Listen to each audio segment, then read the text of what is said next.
أنا ربي الله في محمد ملئ إبلو في إبلون أن رجانا كان نبي محمد عليه الصلاة والسلام كذا تفسر يو آية خندير كما أكما قرتي هركا خندتي هيخو كم نخنجر نتاتي ربي النبي الله نوح المال جئين واصنع الفلك بأعيننا جئين إجاتين يندوني دلقت روجئين إجاتنا إيجا بكتنا هركتي هيني أتشلي إجاتي هيخو كمنا guys kacelo dagay fadda harka jechuu dandeeytii maaliif itti hiitee jennaan akkuma afaan oromootu dagay fadda akkuma afaan oromootu akka ilma namaatti nuti nama aboo mootummaan harka abiyyi jirti yoo kan jennu taate harka kana keessa jirti jechuudha maal jechuu aqlii akkamitu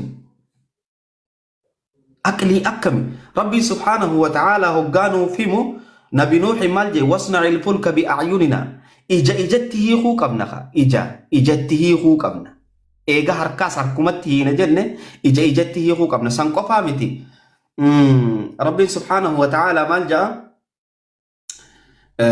وهو الذي خلق السماوات والأرض في 6 أيام ثم استوى على العرش يعلم ما يلج في الأرض وما يخرج من يعلم ما يلج في الأرض وما يخرج منها وما ينزل من السماء وما يعرج فيها وهو معكم أينما كنتم الله إسني وججرة بكم هندتو الله إسني وججرة أنا وججرة أبدي وججرة ماري وججرة ربي هدو جرا كزيخا آية القرآن أكما إني لفخانتي أكسمتي هنا هيا الله معك أينما كنت ربي سوججرة بك مالي سوججرة قامان سوجي جرا خانا مالف قامتين هيني هاي ربين سوجي جرا هوغا سنجان سيچنا نچنا تاو جرا ما تيك توك نچنا تاي تير نو جلالو جرا ابدي چنا تاي و جلالو جرا ماما بيان چنا ربي بيرا جرا اكنا جچون آيات خنا آيات قرآن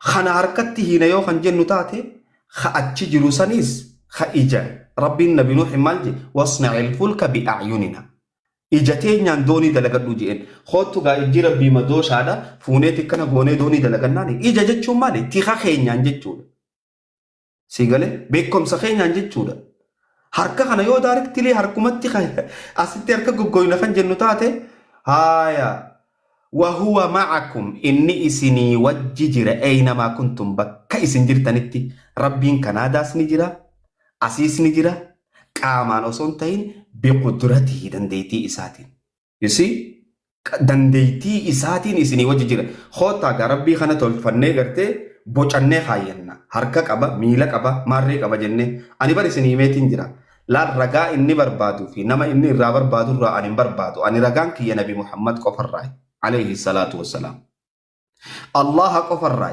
yoo nabi muhammadiitu harka kana akkasitti hiike kanaan jedhu taate anaatu khijibaa je'ee firratti mura asiin taa'u jira akka dhiiratti naasawa nabi muhammadiitu lakkii akkamma ja'amu kanatti hiike yoo kanaan jedhu taate kuno wajji tatteenye bakka tana wajji jirra tanaaf ayata quraanaa hedduu jira fuulli rabbii gamayyuu jiroo jenne gamanaas yoo laalle fuula rabbiiti gamanaas maal jechuu kun allahan isinii wajji jira bakka hundatti hoggaa jennu allahan ana biraas taa'u jira si biraas taa'u jira akka waan jechuuti akkamitti kana eeysaa ragaa fidi jechuun xiqqisho gaafii tiyya baqachuudha natti fakkaata asuma irratti fitadda gara torma haro muti raaban yeroo takka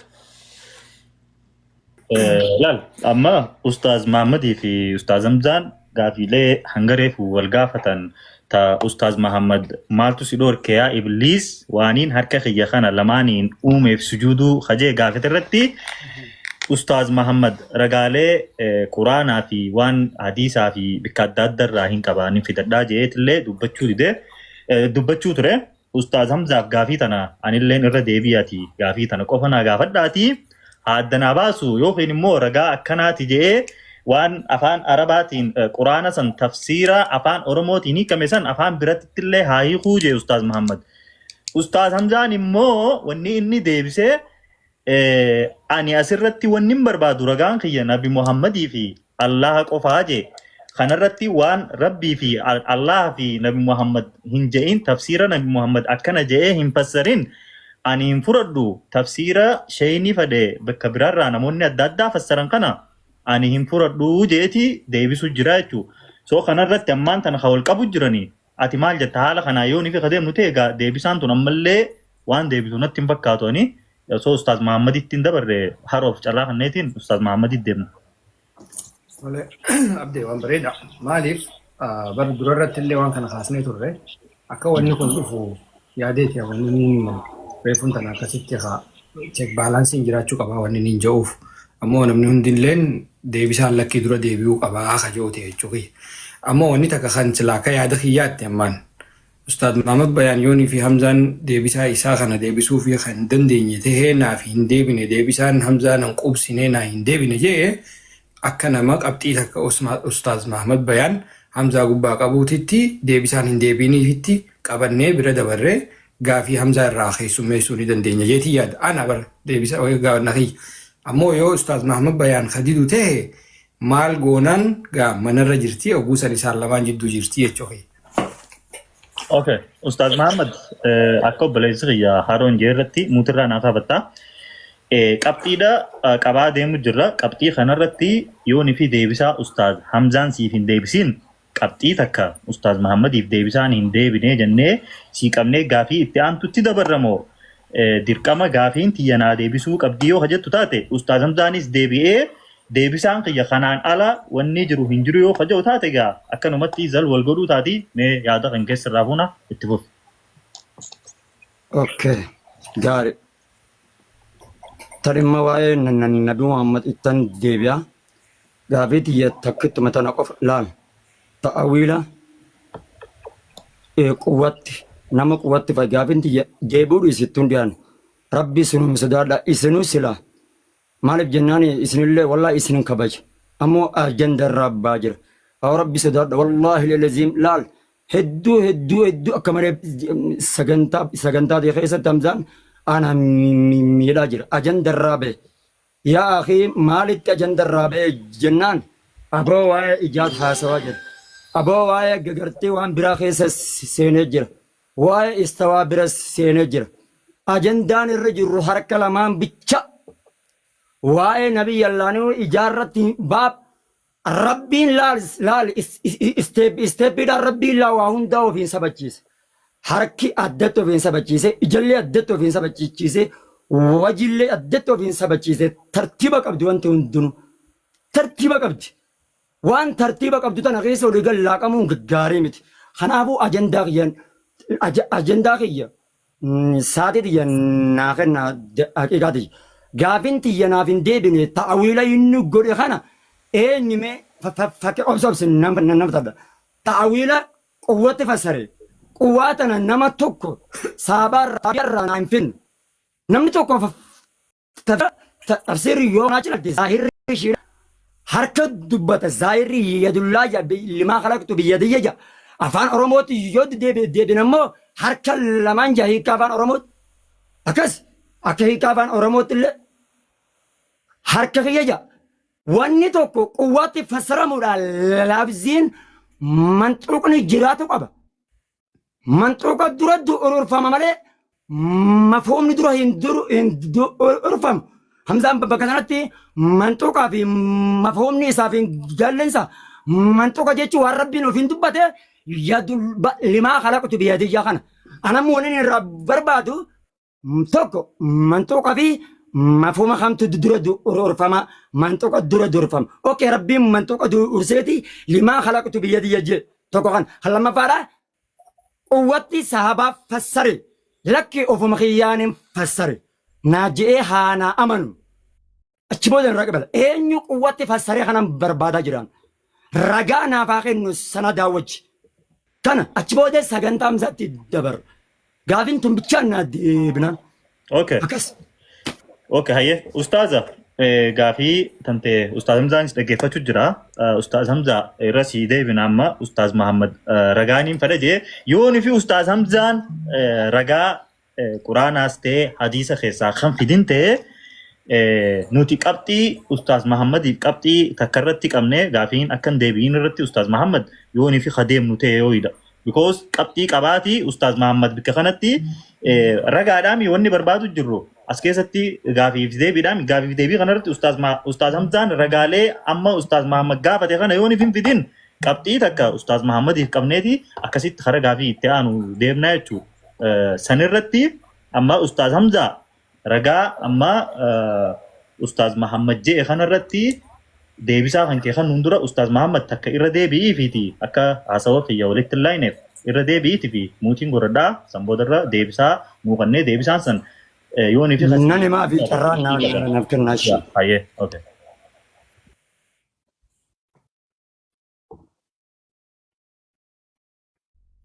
Okay, irraan deebi'aa fi carraan naa kenname. Warri as jala jirtanillee gurra qalbii qabuun dhaggeeffadha. Hamzaan waa'ee manxuuqa achi boodan itti aansaa. Rabbiin subhaanahu wa ta'ala zaahira aayaa irratti rabbumaa ta'uuf hin dubbate limaa mana akka limaa khalaqtu biyyadayya. Hamza aayaa tana waan harka baastanii horo. Ustaaz Mahammad gaafii gaafachuu amma gaafii asoo daqiiqaan hin qabamneefuma gaafataa mire. Hayyee. Dhiifama hayyee. Eebar gaafin Hamzaadhaa sirreessi fere. Sirri. Waan laal aayaan zaahirri aayaa kanaa yaa Ibliis jee rabbiin zaahira aayaa kanarratti hiikkaa kanallee naaf hin fassarre. Garuu immoo quwwatti fassare labsiin quwwaan asitti hin dubbatamne. Yadee limaa kalaqtu biyyadii jecha. Afaan Oromootti yoo deebine waan harka kiyya lamaanan uumee jira. Okay. قواتنا مفسرتوت قرون المفضلة صحابة نهابد يوغا نبي محمد قوة تفسر كلمات نبي محمد أفان الرا قوام باته صحابة قوام باته جتش إنه قوة جوغانا تفسرمه قوة جتشونا كأفان ربات قوة جام أفان رموت مو دنديتي جام فسري صحابان توكو كان منطوقة دور فمان تيفي مفهوم نيو منطوقني جراته فرطما منطوقة جتشون قال يا ما منعك أن تسجد لما خلقت بيدي هذا منطوق وربنا في دبته منطوقة جامع جافا كان مفهومته سيكا شرا معنى شرا أسجر جتشو جافا منطوق نكون دبتم قوان من توقعن دبتم نهارك لما نمو دبتم جرا نين جبابسا كورونا المفضلة را نما قوات نافسر نافنان أتشبود الرانك إيرلان بس دبا Okay. أجندة الرقم باني بيتشا Okay, thank you. Ustaaz Hamzaa dhageessee jirta. Ragaa ati quwwatti akka fassarame wanni ergaan kun quwwatti akka fassarame tafsiirri kun jedhu nabii jee yookiin sahaabota keessaahis yoo kadandeessu ta'e ni fiddaa yookiin immoo ifii xiyyaafiin fidadhee yoo kajettu taa'ellee asirratti nuu fiddaa ragaadhaan yoo qabaattu ta'e ragaadhaan Ustaaz Hamzaa dhaggeeffanneeti samboota dhimma itti aanutti dabarraa waan kana ajandaa kanaan alatti osoo hin bahin waan kana qofa irratti xiyyeeffadhu waan amma Ustaaz gaafii Ustaaz Mahammad si gaafate kana irratti xiyyeeffadhu kan nu deebistu abdiin qabaa itti fufi carraan keeti inshaallah. Tole. Saate qabadhu.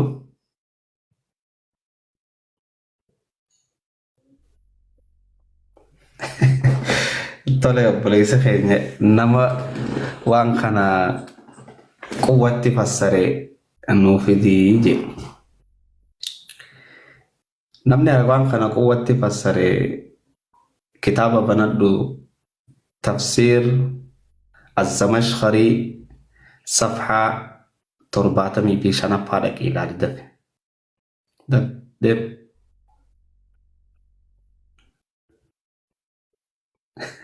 تفسير الزمشقري صفحة 45 dhaqeeti akkasitti harkatti jechuudha. Sahaban bana malee tafsir banatin sahaban nabi sahabar nattin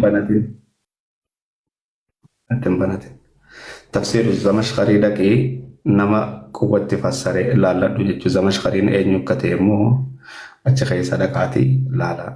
Tanaa alagaa wanni biraatanii nan jiru yoonii fi gartee gaafii xiyya dheessuu taate malee wanni biraatanii nan jiru hin jirtu. Ammoo wanni takka ta'e isin beekuu qabdan otomaatik qaceelloo dhageeffadhaa jira keenya. Dirqama dhageeffadhaa Qur'aana kana ebaluun namaa fassaruu qabaan amantii miti beekaa. Ebaluu kana akka ebaluu faan sanjaa fakkeenyaaf amma maama bayaan faani ulamaa'ee hordofan qaban. Ani ulumatti ni dadhu. Sigalee ummata kana jalaa fidiyoo kanaan jedhu taate ammallee ani wanni haroo fi abdeedhaaf himu namni tokko afaan jabaateef an deebisaan an deebise naaf hin taane lakki hin deebisne ati qabxii isaaf qabne jechuun xiqqishoo feernatti hin fakkaatu. Maaliif jennaan haga ammaa wanni naasa'u jiru kun afaan Oromootiin. Wanni nuti irraa dubbachaa jirrus waan Rabbiiti. Rabbiin fuula qaba, harka qaba, miila qaba jechuun Rabbi suuraa godhuudhaaf jedha kee. Rabbiif suuraa godhuu jechuun dubbii laaftuu miti beeka. Sigalee dubbii laaftuu namni kanumatti gartee ebaluu je'uudhaa miti. Tanaaf ani deebisaan tiyya tanaa yoo isaaf hin tahin ammoo hin deebifne wanni jedhu ebalurraa naafidi jechuun ebaluu rasuulaa. Ebaluun inni na gaafatu kun rasuulaa quraanni isarra bu'e. Dirqama isarraa fiduu qaba. Hay ebaluun namni na gaafatu kun rasuula moo nabiyyiidha moo eenyu? Sigalee tanaaf shayni hundinuu akka adda addaa fassara. Amma Xabarii, Maarree hundinuu tafsiirota akka adda addaa fassara. Hay inni malu keessaa ani deemee dirqama as baasuun qaba. Sigalee ani gaafii tana deebisee fixeetiin jira. Yoo ammoo isaaf deebi'iin tahin warra nu dhageeffatu waan isaaniif irraa galuu jira. Sigalee malee ani isin dirqee naaf hin deebine haanaa taa'u jechuun xiqqishoo yeroo walirraa gubuu fakkaatti tartiiballee walii eeguu dhabuu fakkaatti. Tanaaf ebaluun akkanaa maarreen akkanaa kuni waan barbaachisuu naa deebite takkaa naaf hin deebine yoo siif hin deebi'in akka siif hin deebiin qabatta. An ammoo gama kiyyaan deebise sigalee kara gaafiitii yaa cehuun hin dandeeya. Fixadde daqiiqaan gaaftellee itti fayyadama. Okay, thank you Ustaz Hamza.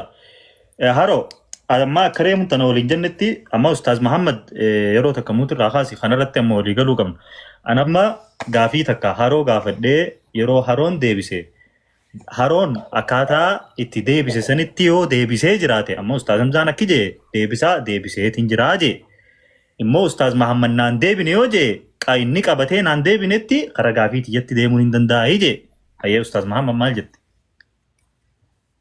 Siifni jarraa. Ilaal isinis haqaafattee saniini ani bara hogguma sirreeftan achi teessaniin yoo afaan arabillee fakkeenya barreeffamni isin didillee afaan Oromootii hiikaa inni dubbate kana nama wallahi lejiin haasa'u isaa guutuun barreeffadheetan jira isin argisiisuu danda jechuun barreeffadheetan jira. Gaafiin Hamzaan ani irraa gaafadhe ani bakki inni irratti wal dinne quwwaa tana eessaa argatteedha. Quwwaan tun Nabi Muhammad ilaal amman tafsiira nama biraan nabidan tafsiira abbaa biraadha. Nabii xiyyan nabiin tin deemaa jedhe reefun tana dhageessanii jirtan. Nabii Muhammadin quwwaatti nuu fassaree quwwaa san lakkiina Nabi Muhammad irra hijiban kaaye. Yoo hajii utaate hiikaa tafsiira kanaa nabiin quwwaatti fassaree. Kanan barbaada quwwaa tan eenyu fassare. Quwwaa tana naa deebifnaan Nabi Muhammad irraadha. Nabi Muhammad malee tafsiira inni reefun tana naaf haasa'e silaa isaa banii fidatu qaba garuu immoo tafsiiratti naa dabruun qabu ture. Ergamaa Rabbii naa dursuu qaba. Yoo ergamaa Rabbii tan hordofa jedhe hangana qofa. Yoo gaafin takkitti osoo gaafin tun hin deebine mee akkamitti fakkeenyaaf amanee fi namanni akka yaada isaa yoo hajjennu taate lakki quwwaa tana yaada kiyyaan hin fassare haa jiru gaabboleeyyan. Lakki Nabi Muhammad mee san deebi'e ergamaa Rabbiiti yoom ji'as kennaa gaashi nan qabadhaan. Okay. Ani wanni takka kaniin jechuuf asirratti ustaazonni illee akkam isa understanding hin goone ati deebisaa hin deebisnee qabxii akkanatti akka mo'amtetti fudhannaa jechaa hin jirru. Ammoo yoonii fi kataatu taate Ustaaz Mahammad Bayaan akka nama deebisaan isaaf hin deebi'iniititti qabxii takka qabnaa kajoo kanii reefun tana kaase Ustaaz bakka san understandii naa godhe. Yoo ammoo Ustaaz Mahammad Bayaan kadidu taata reefullee dubbannee jira Ustaaz Mahammad Bayaan. Maaltu jira? Dhaga egaa dura bara yoonii fi ergam jalala akkasin jennu ulaagan irratti walii galle la barna barraa baatu haa baatu dura namarraa baasi ani akka Ustaaz mujjirra Ustaaz Muhammad Ustaaz Hamzaa ture buntana qabxii maam khayni khasirratti amma haroon Ustaaz Hamzaaf deebisaa kan nujjira ayee haroo itti laal Ustaaz Mahammad Bayaan Ustaaz Hamzaan akkitti fudhate akka nama nuti Ustaaz Hamzaan deebisaa hin deebisne jennee murteessineetitti fudhate. Nuti ammoo wanni ti jenne laal ammoo wanni takka isin understand godhuu qabdan kan namni illee hubachuu qabu. Anaa fi abdeen ilmii hin qabnu jara keenya akkasitti gayaa. So isaan lamaanii tutuu qabaa miti. Ammoo nuti isaan lamaan kun modereetuma godhaa jirre malee akkasitti beekumsi isaanii wajjin daliila fidannee wajjin morminullee hin jiru. Ammoo ulamaayin teenya yookaan sheekootiin teenya namootan biraa kaas jala jirtan understand godhaa jirtan jennee yaannaa jechuu kiyya. Ammoo gizeenii fi wanta kaasooynu karaa lachuutu baalaansi godhaa haasa'uu danda'u qabna. Reefullee gaafanne Ustaaz Mahammad Bayaan akkana goonee yoonii fi bira dabaranii taa'ii jenneen lakkii hin ta'uu jedhee oguma sanuu nu hime inni